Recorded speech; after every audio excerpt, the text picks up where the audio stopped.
When Lily Allen's theater tour sold out in minutes, nobody expected what she'd announce next.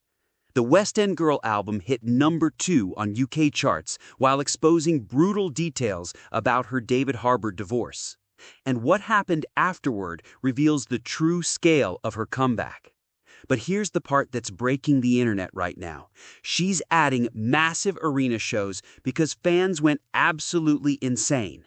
And by the end of this story, you'll understand why this woman, who wrote an entire album in 10 days while crying her heart out, just became 2026's most talked about touring artist. The theater announcement came first. Intimate venues across the UK for March 2026. Glasgow's Royal Concert Hall, Liverpool, Birmingham, Sheffield, Manchester, Bristol, Cambridge, Cardiff, and 2 nights at London's iconic Palladium. Lily planned to perform West End Girl in its entirety, track by track, exactly as it appears on the record. No greatest hits medley, no fan service singles from her glory days, just 14 songs detailing the breakdown of her marriage to Stranger Things star David Harbour. The concept felt risky, because who sells tickets based solely on an album nobody's heard yet? Turns out, everyone wanted in.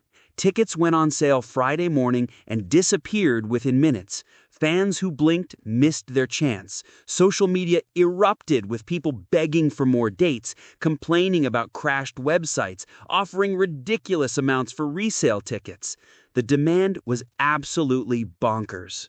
That's when Lily's team made the decision that changed everything. If fans want arenas, they'll get arenas. She announced a massive June 2026 tour, her biggest headline run ever.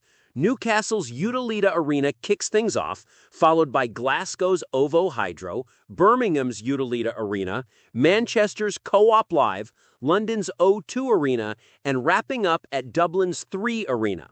These aren't cozy theater spaces. These are massive venues holding thousands upon thousands of people. For context, Lily hasn't toured in 7 years. Her last run supported 2018's No Shame album, playing much smaller venues with significantly less hype. Now she's selling out arenas before the shows even happen. The pre-sale announcement alone generated enough interest that general ticket sales on November 27th are expected to crash websites again. West End Girl dropped October 24th with zero warning beyond a week's notice. Lily posted about it, fans freaked out, and suddenly the album was everywhere. Critics gave it 5-star reviews, calling it her sharpest work in years. The Independent praised how the pain of her real-life breakup gave her something solid to attack with all her might.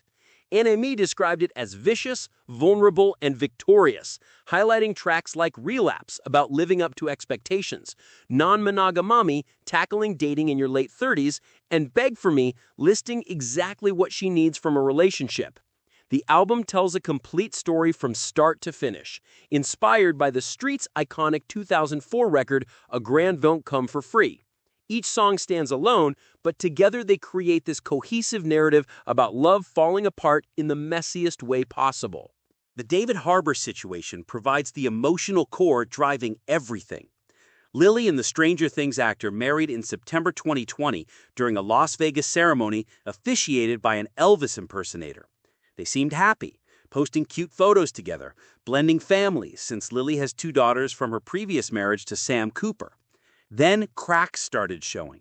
Rumors circulated throughout 2024 about trouble in paradise. By the time 2025 rolled around, they'd separated. Lily filed for divorce, and the entire world watched a very public relationship crumble. That's brutal enough without writing songs about it. But Lily went all in. West End Girl contains explicit details about alleged infidelity. The title track and Nonmonogamummy describe feeling pressured into an open relationship whose terms got violated. Madeline and a track called Pussy Palace reference alleged cheating. The lyrics don't leave much to interpretation. But here's where things get complicated. Lily told Interview magazine that some of the album is truth and some is fantasy. Creative license, she called it. She wrote everything in 10 days during December while processing raw emotions. By the time the album released nearly a year later, her feelings had completely changed. She emphasized she doesn't feel confused or angry anymore, doesn't need revenge, and views the songs differently now that she's removed from the relationship. This adds layers to the narrative, because listeners are hearing Lily's December mindset frozen in time, even though current Lily has moved on. It's like reading an old diary entry that no longer represents who you are, but still captures that specific moment perfectly. Social media went wild, speculating about which lyrics reference what actually happened versus what Lily imagined or exaggerated for artistic effect. Fans dissected every line, created theories, posted their interpretations. David Harbour stayed silent throughout all of it, which honestly might have been the smartest move.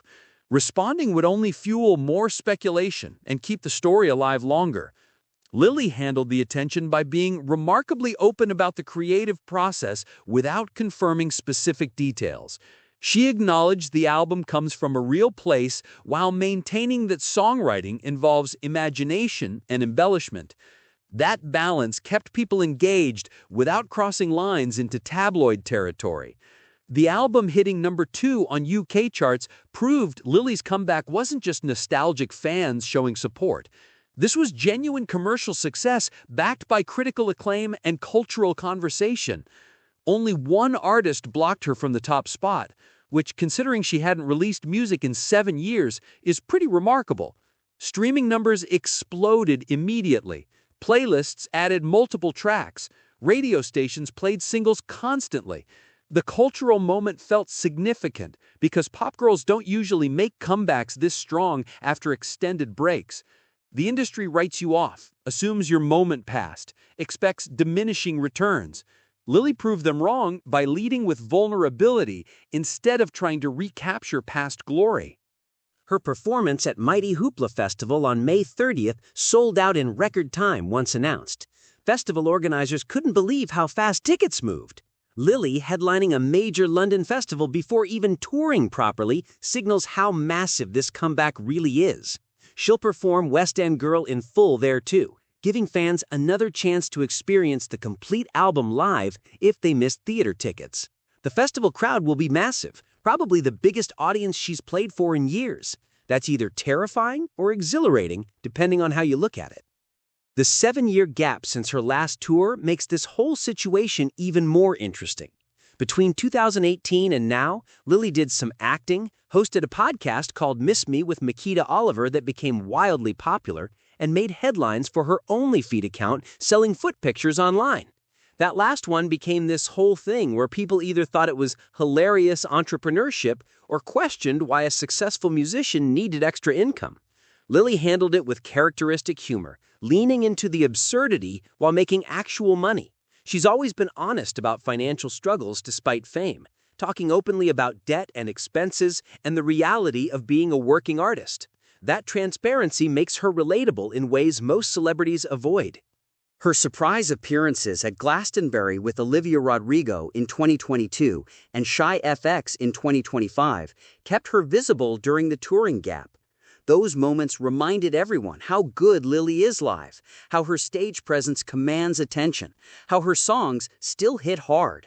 Seeing her alongside Olivia Rodrigo felt particularly powerful because it bridged generations.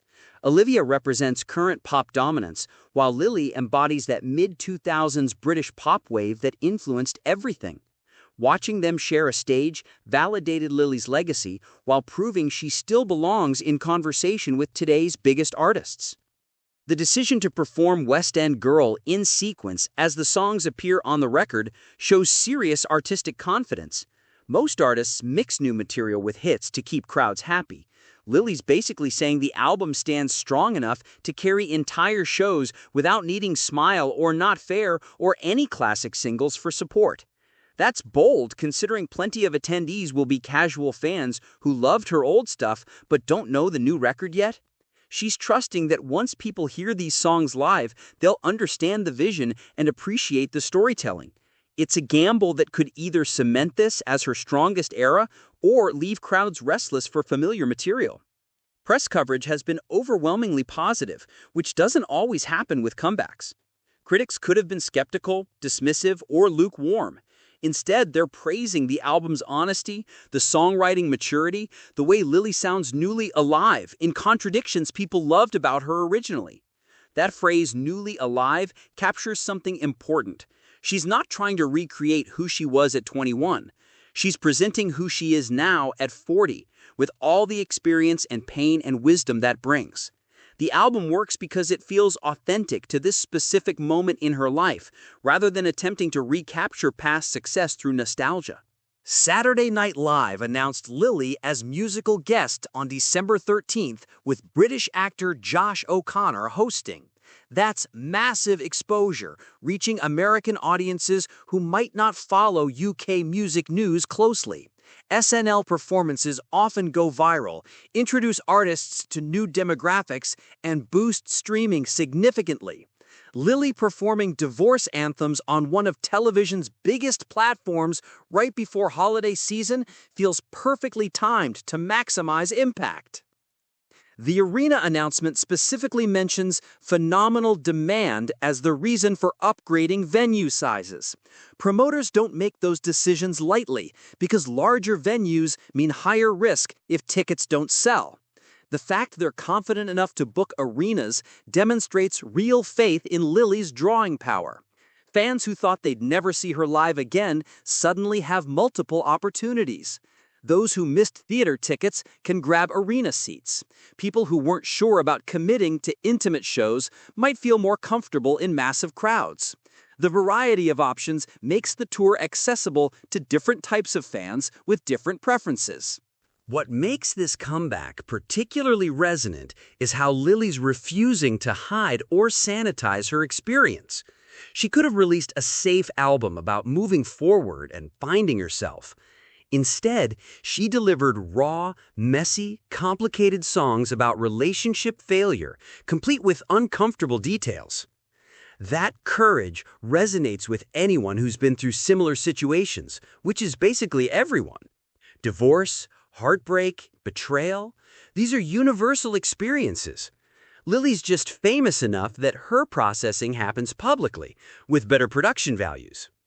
The arena tour represents validation that vulnerability works, that audiences reward honesty, and that women over 35 can still dominate pop music when they stop pretending everything's perfect and start telling truth.